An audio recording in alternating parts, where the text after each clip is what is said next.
নমস্কার বন্ধুরা, শিউলি রান্নাঘর চ্যানেলে আপনাদেরকে স্বাগত জানাই। আজকে আমি আবার একটা নতুন ভিডিও নিয়ে আপনাদের সাথে হাজির হলাম। আজকে আমি সম্পূর্ণ নিরামিষভাবে ডালের বড়া দিয়ে, সজনা ডাঁটা আর আলু দিয়ে ঝোল বানিয়ে আপনাদের সাথে শেয়ার করব। তাহলে বন্ধুরা দেখে নিন কিভাবে আমি রেসিপিটা বানাচ্ছি। এখানে কি কি উপাদান নিয়েছি তা বলে দিচ্ছি। এখানে আমি মুগ ডালকে আধ ঘন্টা আগে ভিজিয়ে রেখেছিলাম, দিয়ে শিলনোড়াতে বেটে নিয়েছি। কালো জিরে, সাদা তেল, আদা বাটা, কাঁচা লঙ্কা বাটা, একটা টমেটো গ্রেট করে নিয়েছি, গোটা জিরে, শুকনো লঙ্কা, লবণ, আর এখানে নিয়েছি আদা, পোস্ত, সর্ষে বাটা। প্রথমে এতে কিছু উপাদান মাখাবো। লবণ, গোটা জিরে,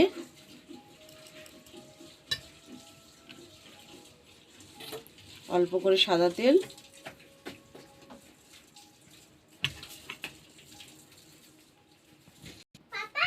এর মধ্যে 1 চামচ বেসন দিয়ে দেব। দিয়ে বেশ ভালো করে মাখিয়ে আমি 15 মিনিটের মতো ঢাকা দিয়ে রেখে দেব।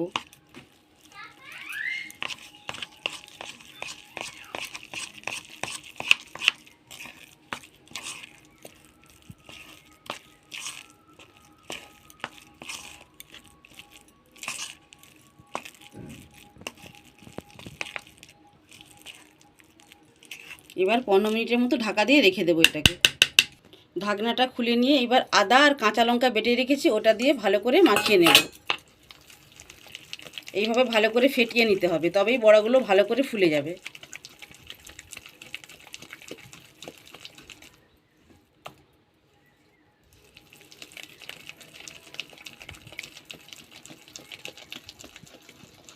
এবারে গ্যাসের ফ্লেমটা জ্বেলে দেব।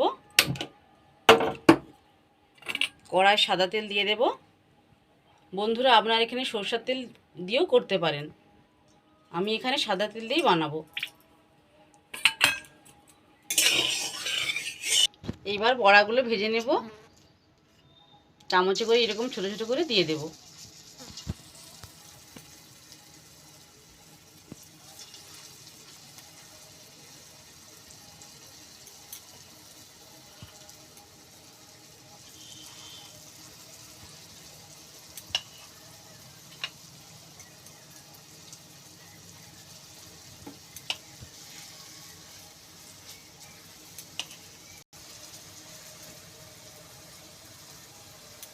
এবারে পরের পিসটা উল্টিয়ে দেব।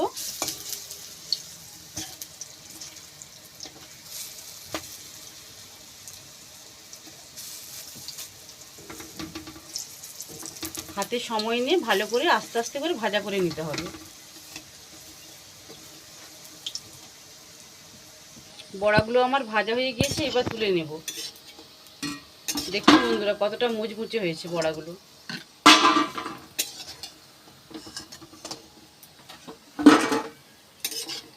পরেরগুলো এইভাবেই ভেজে নেব। এইগুলোও ভাজা হয়ে গিয়েছে, এবার তুলে নেব।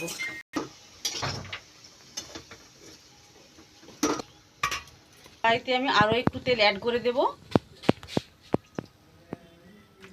তেলের মধ্যে আলুগুলো ভালো করে ভেজে নেব। লবণ, হলুদ গুঁড়ো ভালো করে লাল লাল করে ভেজে নেব। আলুগুলো ভাজা হয়ে গিয়েছে, এবার তুলে নেব।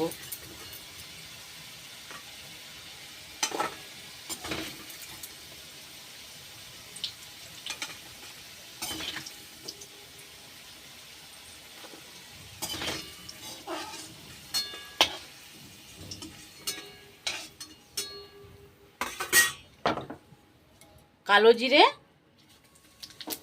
2টো শুকনো লঙ্কা, 1 চামচ হলুদ গুঁড়ো, তার জন্য সামান্য জল দিয়ে দিলাম। বেটে রাখা আদা, সর্ষে, পোস্ত বাটা দিয়ে দেব। এটাও দিয়ে দেব। দিয়ে একটু ভালো করে কষিয়ে নেব। একটা টমেটো গ্রেট করে রেখেছি, দিয়ে দেব। করে কষিয়ে নেব, যতক্ষণ অবধি টমেটোর কাঁচা গন্ধ চলে না যায়। মশলা থেকে তেল ছেড়ে যাচ্ছে, তাহলে মশলাটা ভাজা হয়ে গিয়েছে। এইবার কেটে রাখা সজনে ডাঁটা দিয়ে আরেকটু ভালো করে কষিয়ে নেব।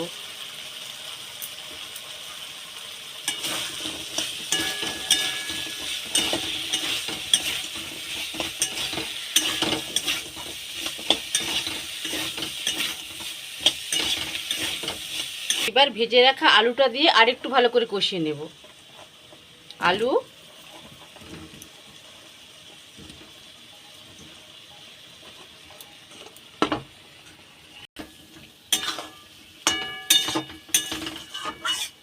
এইবার পরিমাণ মতো জল দিয়ে দেব।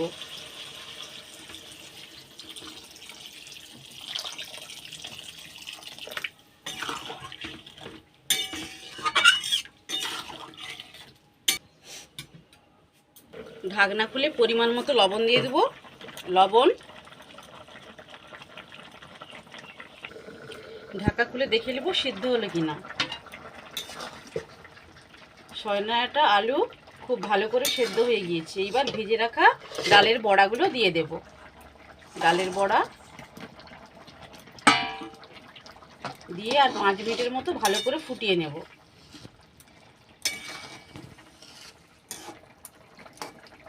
বন্ধুরা, রেডি হয়ে গেল আমার ডালের বড়া দিয়ে সজনে ডাঁটা আর আলু দিয়ে ঝোল। এইবার নামিয়ে নেব। রেডি হয়ে গেল আমার ডাল দিয়ে সজনে ডাঁটার আলুর ঝোল। এটা মায়াপুরে এইভাবেই তৈরি করে বানিয়ে খায়। এটা মায়াপুর ফেমাস। যদি এই ভিডিওটা আপনাদের ভালো লেগে থাকে তাহলে প্লিজ আমার চ্যানেলটাকে সাবস্ক্রাইব করবেন এবং কমেন্ট করে জানাবেন কেমন হয়েছে। নমস্কার।